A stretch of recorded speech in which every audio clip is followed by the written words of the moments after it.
Il-Partit Laburista llum ippreżenta l-ewwel proposti tal-manifest Int Malta il-ħolma tiegħek il-proġett tagħna.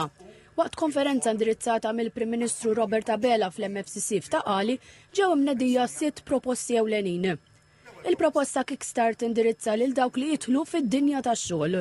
Fl-ewwel 3 snin minn meta żgħażagħ jibdew jaħdmu full-time jew jiftħu l-startup tagħhom, l-ewwel 30,000 ta' dħul se jkunu bla taxxa għal 3 snin.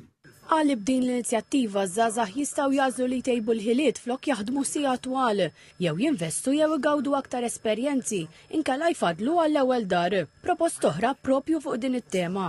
Se nintroduċu skema ġdida imsejħa My First Home, fejn il-Gvern se jislef sa 25% tal-valur tal-proprjetà lil first time buyers bla interessi, jiġifieri mingħajr rimax. Il-Gvern iżomm dak il-25% sem bħala garanzija sakemm imbagħad dawk eligibbli ikunu f'pożizzjoni li jekk iridu iħallsu dak is-sem mingħajr rimax u jsiru s-sidin uniċi ta' dik il-proprjetà. Għali din il-miżura tapplika l dawk minn 23 sena l fuq li jekk huma single irid ikollhom dħul sa 40,000 euro fis-sena u jixtru proprjetà sa 300,000 euro, waqt li fil-każ ta' koppji dħul ikun sa 60,000 euro u l-valur tal-proprjetà jkun sa 350,000 euro. Waqt li persuni single jifrankaw sa 65,000 euro f'imgħaxijiet, koppja se tifranka sa 75,000 euro f'imgħaxijiet. Il-proposta Our Next Home tindirizza lil dawk il-familji b'aktar minn wild wieħed li jixtiequ jixtru proprjetà akbar. Dawn se jieħdu l-inċentivi tal-first time buyers fi rigward tat-taxxa tal-boll u jekk jixtru f'UCA se jieħdu l-inċentivi tal-first time buyers fil-UCA meta jbijaw l-ewwel proprjetà tagħhom. Għal-mistoqsija ta' TVM News dwar jekk dawk li diġa qegħdin konvenju se jibbenefikaw minn dawn il-miżuri, il-Prim Ministru konferma li din se tkun retroattiva u se tapplika mill-ewwel ta' Jannar 2026. Il-leave tal-maternità se jiżdied b'8 ġimgħat. Għalhekk se jitla' għal 26 ġimgħa.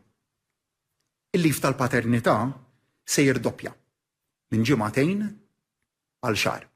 Għalli bil-proposta aktar ħin mal-familja se jingħata wkoll 6 xhur parental leave imħallas kollu mill-Gvern li se jinqasam bejn il-ġenituri. Dawk bidħul sa 70,000 euro fis-sena se jibqgħu jieħdu l-istess paga. Imbagħad bejn il-quċċija u meta t-tarbija tagħlaq sentejn, il-ġenituri jingħataw 28 ġurnata leave oħra bejniethom ukoll imħallas mill-Gvern. Dan waqt li bqgħu għaddejjin il-miżuri attwali bħal dawk fit-tnaqqis fit-taxxa l-ġenituri. Il-bonus ta' twelid se jiżdied għal 5,000 euro għal kull wild, l-ewwel pagament ta' 3,000 euro isir ma' 7 xahar ta' tqala. Il-proposta spalla l-ġenituri se tiffinanzja l-ispiża kollha relatata mat-terapija ta' tfal b'diżabilità u neurodiverġenti bħal occupational therapy, speech therapy u fiżjoterapija. Il-ġenituri se jkollhom ukoll 5 jiem carers leave li jistgħu jitqasmu f'sigħat. L-aħħar proposta mħabbra fl-ewwel jum tal-kampanja se tagħti iżjed minn €1 biljun aktar fil-bwiet tal-anzjani. Se nagħtu garanzija li tul il-5 snin li ġejjin il-pensjonanti tagħna se jaraw il-pensjoni tagħhom tiżdied b'50 euro fil-ġimgħa. Inkluż iż-żieda għall-għolja tal-ħajja. Għalli b'dan il-manifest il-Gvern irid li jkejjel mhux biss it-tkabbir ekonomiku ma wkoll il-kwalità tal-ħajja u għalhekk se jsir Wellbeing Index għalli il-Gvern irid jilħaq 25 mira għal pajjiż. Il-konferenza kienet indirizzata wkoll mid-Deputat Prim Ministru Jim Borċ u mid-Deputat mexxej tal-Partit Laburista Alex Aġus Saliba.